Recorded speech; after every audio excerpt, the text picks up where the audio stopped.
ఇప్పుడు చాలా బిజీగా హీరోయిన్తో మాట్లాడుతున్నటువంటి మన వెన్నెల కిషోర్ గారిని మాట్లాడవలసిందిగా కోరుకుంటున్నాం. థ్యాంక్ యూ సో మచ్ అండి. నేను చెప్పాలనుకుంది మొత్తం అరవింద్ గారికి చెప్పేశాను. సో అరవింద్ గారి అందరి సైడ్ నుంచి మాట్లాడుతాను. అబ్బా. So first of all thank you అండి. I want to thank Karthik Raju garu. పాపం కన్సిస్టెంట్గా ఆయన అన్ని సినిమాలు పెట్టుకుంటారు. నెక్స్ట్ సినిమాలో కూడా నాది రోల్ ఉంది అని చెప్పారు. First of all thank you so much sir, really means lot. And Vidya garu, Riyaz garu, Bhanu garu, thank you so much for the lovely treatment. And thank you so much for sarvapindi. You really it was fantastic.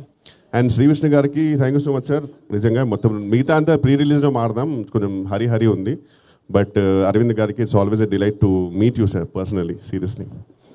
And మీ అందరికి తెలుసు మనకి కొన్ని ఈ నగరానికి ఏమైంది and orange ఇలాంటి కొన్ని సినిమాల కల్ట్ ఫాలోయింగ్ ఉంటుంది. వాళ్ళందరూ బయటపడరు, ఓన్లీ ఆ సినిమాలు వచ్చిన మాత్రం కలెక్షన్ పెడుతుంటారు.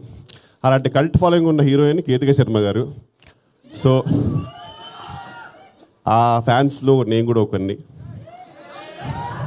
అంటే మనం అందరం బయట చెప్పుకోము, వాళ్ళు ఫోటో పెట్టగానే వెంటనే లైక్ చేస్తాం అంతే సీక్రెట్గా. So really it's an honour to work with her.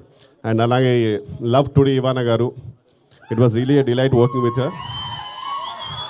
And thank you so much అండి. మిగతా ప్రీ రిలీజ్లో మారుదాం. And thank you so much for loving the trailer. Thank you Vennela Kishore garu. Yes, and ఇప్పుడు అరుస్తారు నాకు తెలుసు. సో ఇప్పుడు మాట్లాడబోతుంది ఎవరంటే ఆర్ లవ్ టుడే ఇవానా.